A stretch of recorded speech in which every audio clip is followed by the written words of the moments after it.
IVM. There's a quick survey to fill out on ivmpodcast.com/survey. It lets us know a little bit more about who's listening to us. And you know what? We're going to do a few prizes. So, we'll do a random drawing of maybe 10 people and we'll send you all some swag. Remember, that's ivmpodcast.com/survey where you can fill out the survey.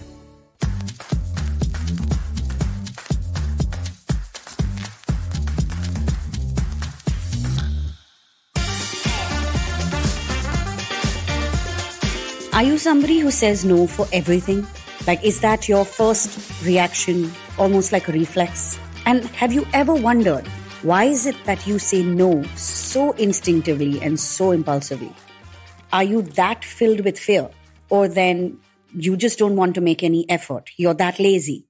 There are a bunch of us who say no for a reason, but we've not realized that reason.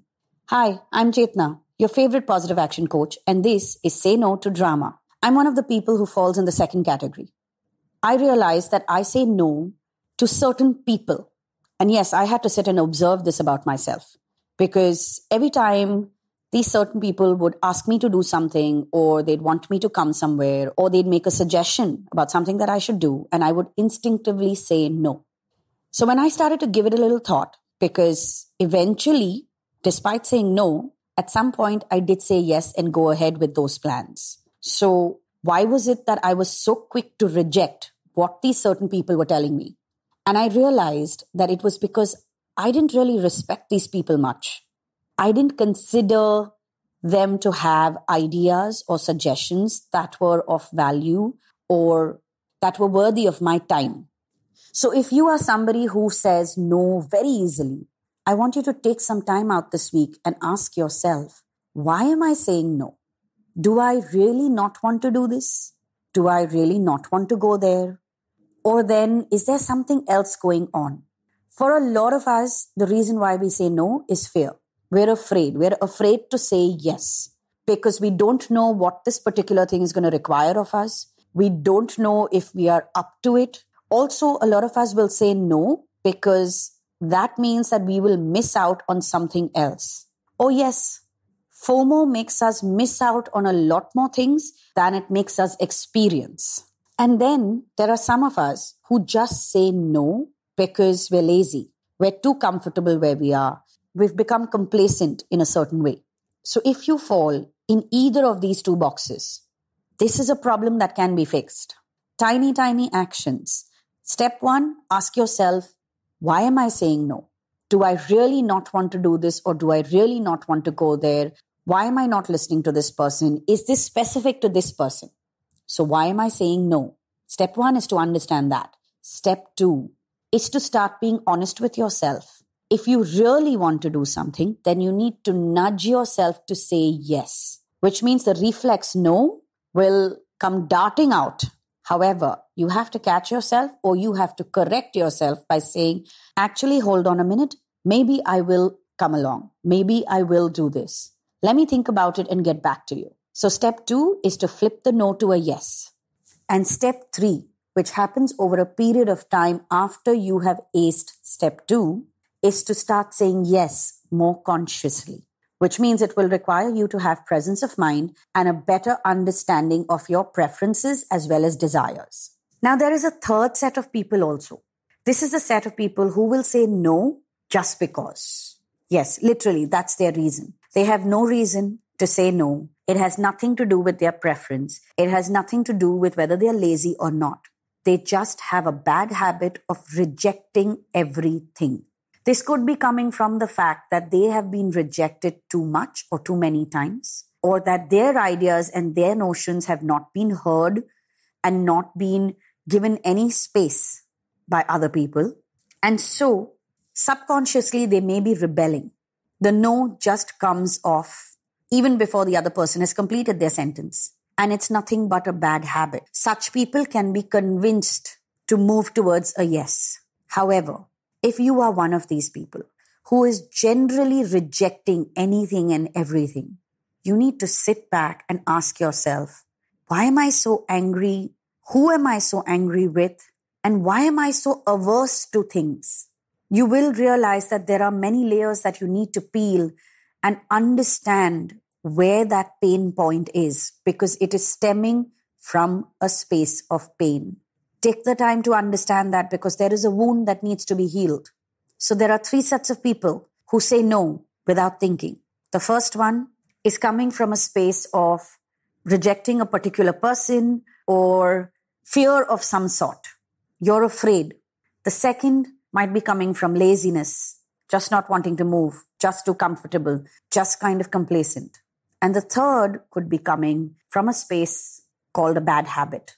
But every bad habit has a root. You need to find that root in this scenario. Because when you are saying no to everything, you are missing out on life.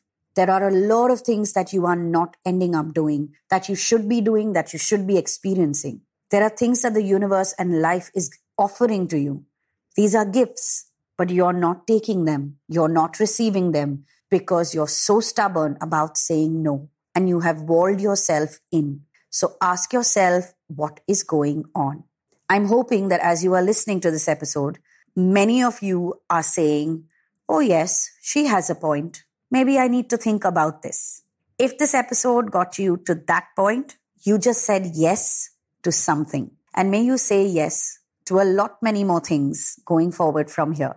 If you want to learn to say yes more consciously, or if you want to learn to say no to things that you should really be saying no to, then scroll down and listen to episodes called Make Conscious Choices as well as Say No. Oh, and there's a third episode, which is Yes to Life. Yes, you're going to have to scroll down. These are episodes that happened right at the beginning. And to my surprise, we're already crossing 280 episodes. We're nearing our 300th very soon. So thank you so much for listening in. And all these previous episodes are available on the IVM Podcast app and website. Also, if you need to book a session with me to understand all these layers of saying no and saying yes, and you want to change your habits, then DM me on Instagram. My handle is Positivity Angel.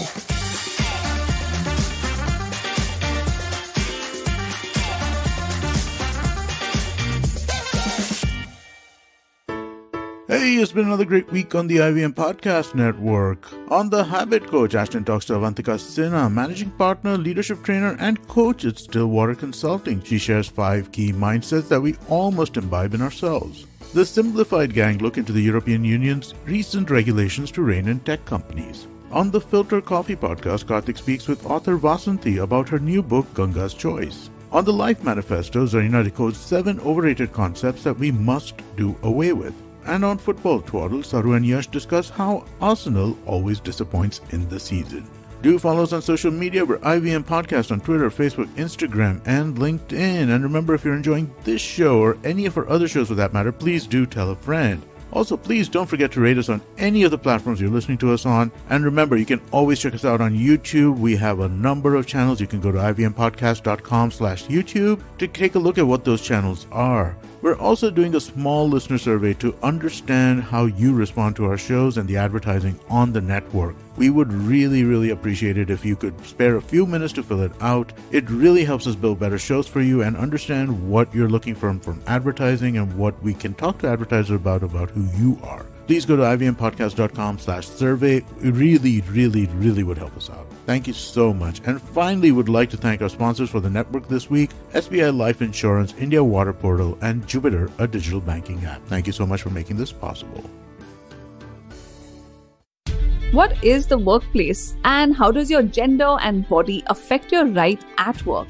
Hey, I'm Priya Mirza, and on the Longest Constitution podcast, we critically examine the vision of the Indian Constitution and laws. In season 1, we looked at sex, gender, sexuality in India, and the landmark judgments which transformed our rights as citizens in this country. In season 2, we discussed the laws which shape the workplace and examine how ability, competence, and merit impact us, and much more. Join me, Priya Mirza, every Wednesday only on the IVM Podcast app, website, and all the major podcast streaming platforms.